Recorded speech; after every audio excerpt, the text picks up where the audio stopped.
बार फिर से स्वागत है आपका हमारे चैनल द स्टडी टारगेट में। फ्रेंड्स, आज के वीडियो में आपको आरआरबी, एनटीपीसी और ग्रुप डी 2020 का जो पेपर होने वाला है उसमें मैं प्रॉफिट लॉस के 10 क्वेश्चंस को लेके आया हूं। ठीक है, और ये पार्ट नंबर 1 है। और यहाँ पे फ्रेंड्स मैंने आपके लिए सिलेक्टेड क्वेश्चन लिए हुए हैं जो काफी ट्रिपिकल है। ठीक है, और आपको इस वीडियो को देखने के बाद आपको समझ में आ जाएगा कि रेलवे किस तरह के क्वेश्चन पूछता है एग्जाम में। ठीक है, तो चलिए वीडियो को शुरू करते हैं। वीडियो शुरू करने से पहले मेरी रिक्वेस्ट है, आप लोग वीडियो को लाइक कर दीजिए। और एक चीज और, मेरे चैनल पे पूरा रीजनिंग और पूरी मैथ्स पड़ी हुई है, आप रेलवे का देख सकते हैं। और काफी सारे क्विजेज मैंने अपलोड किए हुए हैं 2020 क्वेश्चंस के, जहां पे रेलवे, एनटीपीसी और ग्रुप डी के लिए वो सारे इंपॉर्टेंट है, मैथ और रीजनिंग के। तो आप सारे मेरे चैनल पे विजिट करके आप देख सकते हैं। तो चलिए ठीक है, वीडियो की शुरुआत करते हैं। देखते हैं पहला क्वेश्चन क्या है।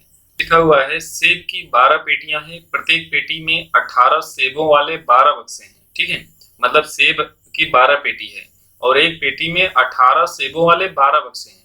ठीक है, यदि सभी 12 पेटियों को 1632 रुपए 95 पैसे में बेचा गया हो तो एक दर्जन सेबों का दाम बताइए।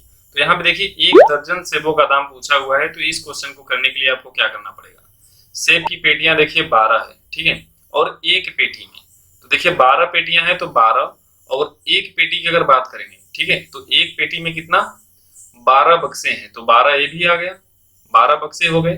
ठीक है, और एक बक्से में कितना, 18 सेब हैं, तो फिर 18, यानी टोटल इतने क्या आ गए, सेब आ गए।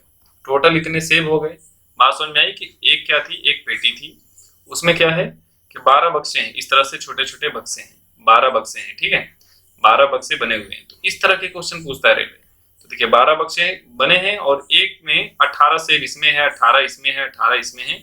तो इस तरह से, ये तो केवल मैं एक पेटी की बात किया हूँ। ठीक है, तो जब 12 पेटी हो जाएगा तो क्या कर देंगे, 12 से गुणा कर देंगे। 12 बक्से हैं तो 12 वो भी आ जाएगा, और एक बक्से में 18 सेब हैं तो 18 ये भी हो जाएगा। तो ये टोटल नंबर आप सेव हो गए। अब बोला है सभी 12 पेटियों को 1632 रुपए 95 पैसे में बेचा गया। तो मतलब क्या है, इसमें इतने सेब थे ना, इन सबको मिला करके 1632 रुपए 95 पैसे में बेचा गया। तो बोला है एक दर्जन सेब का दाम बताइए। तो एक दर्जन सेब का मतलब कितना होता है, 12 सेब का आपसे दाम पूछा हुआ है। तो आप क्या करेंगे, देखिए 12 सेब इधर तभी रहेगा जब ये दोनों के दोनों किधर आ जाएंगे, इधर डिवाइड में आ जाएंगे। तो आपको 12 सेब का मतलब एक दर्जन का दाम पता चल जाएगा। तो ये क्वेश्चन को आपको सॉल्व करना था इस तरह से।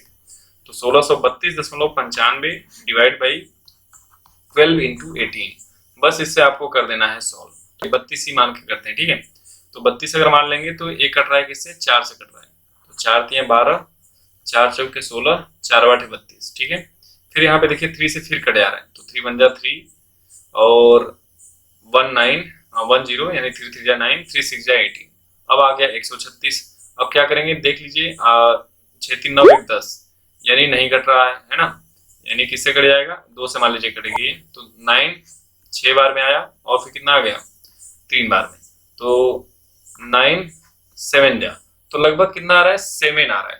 तो एक चीज देखिए कि 0.95 भी यहाँ पे लिखा हुआ था, तो आपने थोड़ा सा कम लिया था। तो मतलब जो भी वैल्यू आएगी 7 से थोड़ा सा ज्यादा आएगी। ठीक है, तो ऑप्शन नंबर यहाँ पे कौन सही होने वाला है, ऑप्शन नंबर सी आपका बिल्कुल सही होने वाला है। और यही सही तरीका है क्वेश्चन को सॉल्व करने का। कि ए ने बी को 15% के लाभ पर एक खिलौना बेचा, बाद में बी ने ए को वही खिलौना 20% के लाभ पे बेचा और 552 रुपए का प्रॉफिट कमाया। तो ए ने खिलौने के लिए वास्तव में कितना भुगतान किया था, आपसे क्वेश्चन पूछा हुआ है। ठीक है, तो इसको सॉल्व करने के लिए देखिए, ए ने बी को 15% के लाभ पर एक खिलौना बेचा। मान लीजिए ए ने 100 रुपए में खरीदा, तो बी को कितने में बेचा होगा, 115 रुपए में। अब बाद में बी ने ए को यही खिलौना 20% के लाभ पे बेचा। अब इसने 115 में खरीदा, अब ए को क्या करेगा, 20% के लाभ पे बेचेगा। तो 20% का लाभ अगर इसका आप 10% निकालेंगे तो 11.5, 20% कितना हो जाएगा, 23। तो इसमें आप 23 जोड़ दीजिए, तो ए कितना आ गया, 5 3 8 2 1 3, 138, मतलब 138 रुपए में बेचा किसको, ए को। तो जब इसको बेचा तो बोला कि 552 रुपए का फायदा कमाया। ठीक है, 552 रुपए का क्या कमाया, फायदा कमाया। यानी अब जब बोला कि लाभ कितने का हुआ, देखिए 23 का लाभ हुआ, तो आप कह सकते हैं कि 23 यूनिट का लाभ हुआ है। ठीक है, तो अब यहाँ पे लाभ तो टोटल दे रखा है ना 552, 23 यूनिट की वैल्यू 552 हो गई। तो 1 यूनिट की वैल्यू आप निकाल लेंगे, तो 23 गुना 46 9, यानी 4 आ जाएगा।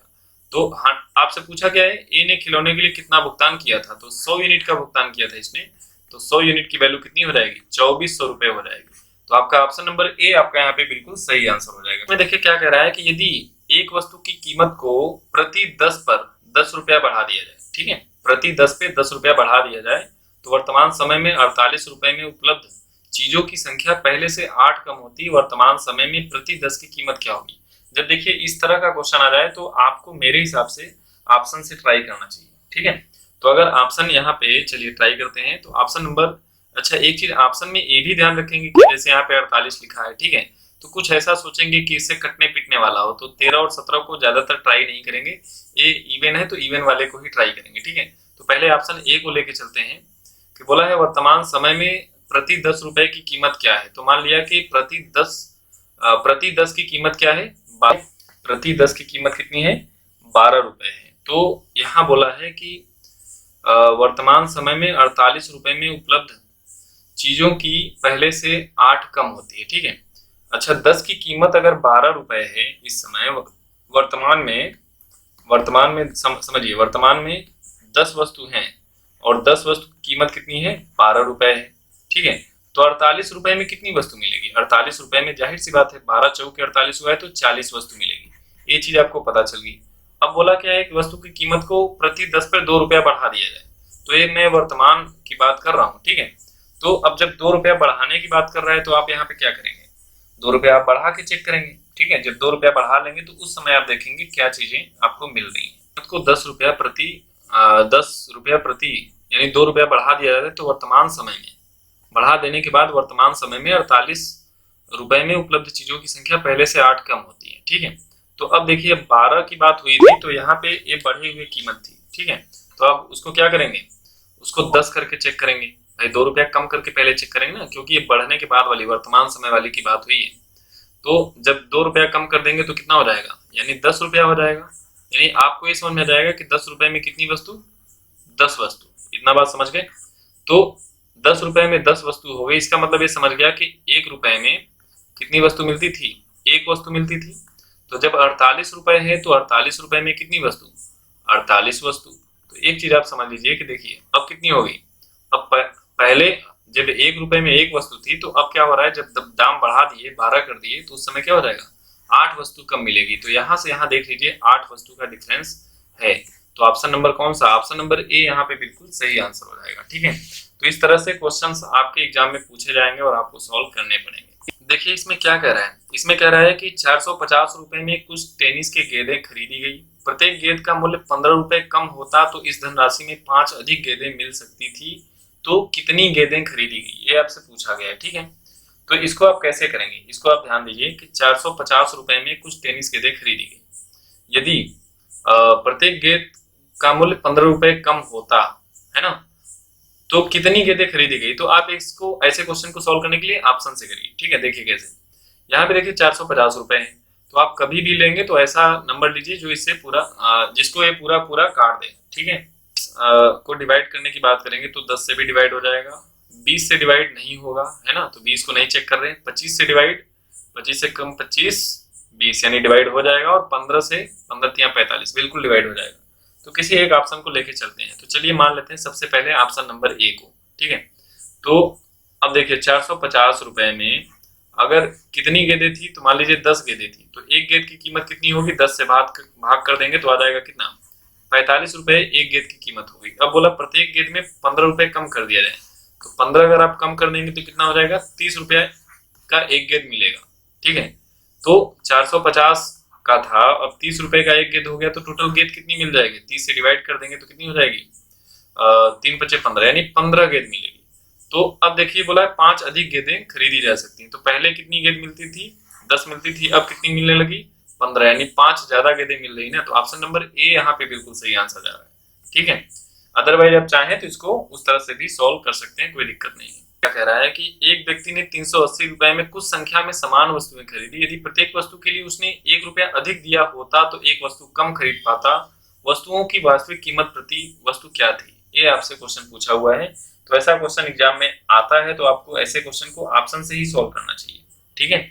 तो यहाँ पे देखिए, यहाँ पे 380 लिखा हुआ है, तो आप ऐसा ऑप्शन सेलेक्ट करेंगे कि कुछ इससे डिवाइड हो जाए, ठीक है। तो इसमें एक ही ऑप्शन दिख रहा है 19 वाला, तो चलिए हम लोग इसी को बस चेक करेंगे, बाकी कुछ नहीं करेंगे, ठीक है। तो देखिए कैसे करेंगे, कि 380 रुपए में कुछ संख्या में समान वस्तुएं खरीदी, तो वस्तुओं की वास्तविक कीमत प्रति वस्तु क्या थी। ठीक है, तो 380 रुपए में खरीदा, मान लिया कि एक वस्तु की कीमत 19 रुपए थी, तो 380 से खरीदा तो कितनी वस्तु मिलेगी, 19 से डिवाइड करेंगे तो पता चलेगा कि 20 वस्तु मिलेगी। ठीक है, यदि प्रत्येक वस्तु के लिए उसने 1 रुपया अधिक दिया होता, ठीक है, अब एक वस्तु के लिए 19 रुपया दे रहा था, अब कितना देगा, 20 रुपया देगा एक वस्तु के लिए, तो एक वस्तु कम खरीद पाता। तो 380 रुपए में कितनी वस्तु खरीद पाता, तो जब इसको आप इससे डिवाइड करेंगे तो 2 9 18, ठीक है, तो अब 20 वस्तु खरीद पा रहा था, अब 19 खरीद पा रहा है, तो इसका मतलब एक वस्तु कम खरीद पा रहा है ना, जब दाम बढ़ गया तो एक वस्तु कम खरीद पा रहा है, तो इसका मतलब ऑप्शन नंबर बी आपका यहाँ पे बिल्कुल सही आंसर हो जाएगा। ठीक है, option is the best method. कि एक दुकान में 9 नारंगी की कीमत 5 सेब के बराबर है, यानी 9 नारंगी कीमत 5 सेब के बराबर है। ठीक है, इसको सेब या एप्पल कर देते हैं, 5 एप्पल के बराबर है, और 5 सेब की कीमत 5 एप्पल की कीमत 3 मैंगो के बराबर है, और 4 मैंगो की कीमत 9 नींबू के बराबर है। ठीक है, तो ये नींबू है, ध्यान दीजिएगा, ये नींबू है। ठीक है, और यहाँ पे नारंगी है, तो बोला है 3 नींबू की कीमत अगर 48 पैसे है, तो देखिए 3 की कीमत अगर 48 पैसे है, ठीक है, तो 3 की कीमत अगर 48 पैसे है तो इसको 3 नींबू बोल सकते हैं ना, तो 3 इंटू 48 आप बोल सकते हैं बिल्कुल। ठीक है, 3 इंटू 48 बोल सकते हैं क्योंकि 48 हो गया। तो यहाँ से आपको एक मैंगो की कीमत आपको पता चल जाएगी। कैसे, एक मैंगो की निकालना है तो 4 से इधर आपको डिवाइड करना पड़ेगा। ठीक है, तो 4 से इसको डिवाइड करेंगे तो कितना हो जाएगा, 12 36 पैसे। तो आपको पता चल गया कि एक आम की कीमत 36 पैसे हो गई, तो आपको नारंगी की कीमत बतानी होगी। ठीक है, तो एक आम की कीमत जब 36 पैसे हो गई, एक मैंगो की कीमत 36, तो 3 मैंगो की कीमत कितनी हो जाएगी, तो 3 इंटू 36, और 5 अगर यहाँ पे डिवाइड में अगर आ गया, ठीक है, 5 अगर यहाँ सॉरी उसी के, हाँ 3 इंटू 36, देखिए 5 के इक्वल यहाँ पे क्या आ जा रहे हैं, 9n आ जा रहे हैं, तो सीधे आप 9 नारंगी भी तो लिख सकते हैं। तो यहाँ से 9 से इसको कट कर देंगे, कितनी बार में, 4 बार में कट जाएगा, और 4 की यहाँ कितना हो जाएगा, 12 पैसे। तो ऑप्शन नंबर कौन सा, ऑप्शन नंबर ए आपका यहाँ पे बिल्कुल सही आंसर हो जाएगा। क्लियर है, तो इस तरह से स्टेप बाय स्टेप आपको निकालना होगा, सॉल्व करना होगा। तो चलिए आगे बढ़ते हैं अगले क्वेश्चन की तरफ।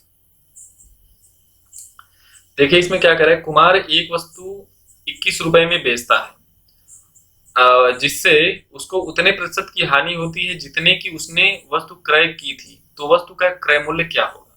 ठीक है, 21 रुपए में बेचता है, जिससे उसको उतने प्रतिशत की हानि होती है जितने की उसने वस्तु क्रय की थी, तो वस्तु का क्रय मूल्य क्या होगा, आपसे पूछा हुआ है। ठीक है, तो अगर आप मान लीजिए कि क्रय मूल्य अगर आप 21 लेते हैं, ठीक है, अगर मान लीजिए क्रय मूल्य अगर आप 21 ही लेते हैं, तो बोला है कि जितने का वो सोचा था उतना ही उसका वो होगा। ठीक है, तो चलिए देखते हैं कैसे आप क्या करेंगे। यहाँ पे आपको एक चीज मैंने बताया था, CP into multiplying factor equal to SP होता है। अब बोल रहा है कि 21 रुपए में बेचा उसने, ठीक है, जिससे कि उसको उतने प्रतिशत की हानि होती है।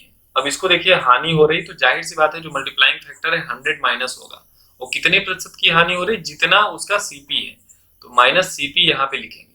जैसे 10% की हानि होती है तो -10 करते हैं ना, तो 90% होता है, तो इसी तरह से माइनस सीपी लिखेंगे। उसके बाद जब ये आपका बन जाएगा तो इसे क्या करेंगे, आप इसको सॉल्व कर लेंगे, आपका आंसर आ जाएगा। ठीक है, तो चलिए अब इसको सॉल्व कर लेते हैं। तो देखिए अब इसको जब सॉल्व करेंगे तो क्वाड्रेटिक इक्वेशन बनेगा, फिर आपको सॉल्व करना पड़ेगा। तो सॉल्व करने से अच्छा है कि देख लीजिए कि कौन सा वैल्यू रखने पे इसको सेटिस्फाई कर रहा है। ठीक है, तो यहाँ पे देखिए 21 इस तरफ आना चाहिए, तो मैं ऑप्शन नंबर डी के साथ जा रहा हूँ। इसका कुछ रीजन है, क्योंकि आंसर मुझे दिख रहा है। तो अगर 30 अगर आप यहाँ पे रखेंगे तो देखिए 30 इंटू 100 माइनस 30 करेंगे तो 70 डिवाइड बाई 100, तो देखिए ये दोनों कट गया तो कितना आएगा, 21 आएगा, बिल्कुल सही है। और अगर यहाँ पे 70 रखेंगे तो यहाँ 30 हो जाएगा, तो भी क्या आएगा, 21 ही आएगा।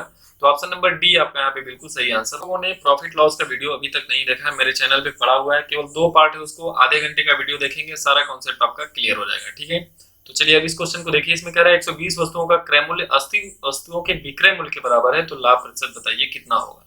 तो 120 का सीपी, ठीक है, 120 का सीपी 80 के एसपी के बराबर है, तो आपको सीधे सीधे पता चल रहा है कि 40 वस्तुओं का यहाँ पे फायदा हो रहा है। 40 वस्तुओं का क्या हो रहा है, फायदा हो रहा है, लाभ हो रहा है ना। तो लाभ, एक चीज आप समझिए यहाँ पे कि जब सीपी अपॉन एसपी करते हैं तो आपको क्या मिलता है, 80 अपॉन 120 मिलता है। तो फायदा किधर से किधर जाने पे हो रहा है, देखिए इधर से इधर जाने पे 40 का फायदा हो रहा है, और शुरुआत आपने किया इधर से, तो 80 नीचे आ जाएगा इंटू 100, बिल्कुल शॉर्ट तरीका, ठीक है। ए से कट जाएगा तो सीधे सीधे आंसर कितना आ गया, 50% इज द करेक्ट आंसर। तो ऑप्शन नंबर सी आपका यहाँ पे बिल्कुल सही आंसर होने। देखिए क्वेश्चन नंबर 42, इसमें कह रहे हैं अनुषा एक सैंडल को इसके विक्रय मूल्य का 60/10 मूल्य पर खरीदती है और इसके विक्रय मूल्य के 10% अधिक मूल्य पर बेच देती है, तो उसका लाभ प्रतिशत कितना होगा, ठीक है। तो ऐसे क्वेश्चन के लिए कुछ नहीं करना है, सिंपल सा लॉजिक है। देखिए अनुषा एक सैंडल को इसके विक्रय मूल्य का 7/10 पर खरीदती है, ठीक है। तो मान लेते हैं कि विक्रय मूल्य का 7/10 पे खरीदती है, तो मान लेते हैं कि इसका जो विक्रय मूल्य है कुछ मान लेते हैं, चलिए विक्रय मूल्य, और इसके विक्रय मूल्य से 10% अधिक मूल्य पे बेच देती है, ये बोल रहा है।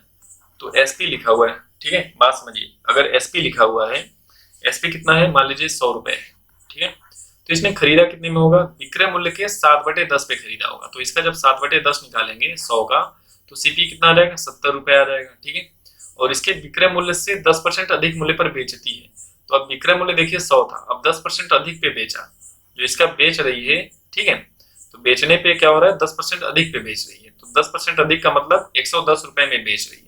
तो बोला है लाभ कितना हुआ, ठीक है। तो लाभ कितना हुआ, अब यहां से यहां जाने पे आपको क्या करना है, लाभ देख लेना है कि यहां से यहां जाने पे कितना लाभ हो रहा है। 70 का खरीदा और टोटल बेचा कितने में, 110 में, तो 40 रुपए का सीधे सीधे फायदा हो गया। इनिशियल वैल्यू आपकी 70 है, तो 70 नीचे आ जाएगा इंटू 100। बस इसको सॉल्व कर लेंगे, आंसर आ जाएगा। तो जब इसको सॉल्व करेंगे तो आ जाएगा 400/7%, तो 7 से कट करेंगे, 7 बचे 35, 5 जीरो है ना, इस 42, 7 7 49, तो 57 पॉइंट समथिंग आएगा। तो ऑप्शन नंबर बी आपका यहाँ पे बिल्कुल सही आंसर होगा।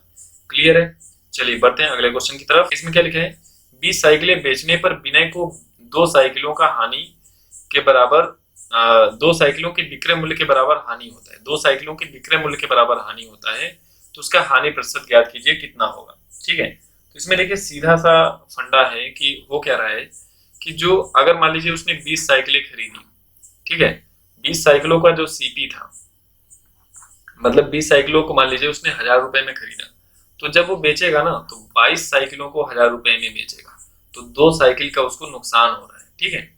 तो आपको बस यही चीज समझना होता है। तो देखिए सीपी अपॉन एसपी जब आप देखेंगे तो यहाँ पे क्या हो रहा है, सीपी अपॉन एसपी अगर निकालेंगे तो 22 अपॉन में 20 आ रहा है। सीपी यानी 22 रुपए में खरीदा और 20 रुपए में बेच दिया, यानी 2 रुपए का सीधा सीधा नुकसान। तो यहाँ पे हानि की बात कर रहे हैं, तो हानि देखिए इधर से इधर आने पे हो रहा है, कितने का हो रहा है, 2 का हो रहा है। इनिशियल वैल्यू कितनी है, 22 और इंटू 100, यही सही तरीका है क्वेश्चन को सॉल्व करने का। तो इससे कट करेंगे तो कितना जाएगा, 11, और 100 से जब 11 से डिवाइड करेंगे तो 11×99, 9 and 1/11%, यानी ऑप्शन नंबर डी आपका यहाँ पे बिल्कुल सही आंसर हो जाएगा, ठीक है। तो इस तरह से मैंने आपको जितने भी आपके डाउट्स थे सब कुछ क्लियर करा दिए हैं। तो अगर पसंद आ रही है तो इसको लाइक कर दीजिए और अपने और फ्रेंड्स के साथ इसको शेयर करिए, और ग्रुप में मेरे ज्वाइन हो जाइए, जहाँ पे मैं आपको क्वेश्चंस प्रोवाइड करता रहूंगा। आप उसको सॉल्व करिए, जो डाउट्स रहेंगे उसी पे मैं वीडियो बना के अपलोड कर दूंगा और आपका डाउट्स क्लियर हो जाएगा, ठीक है। तो चलिए वीडियो को समाप्त करते हैं। Okay, thanks for watching.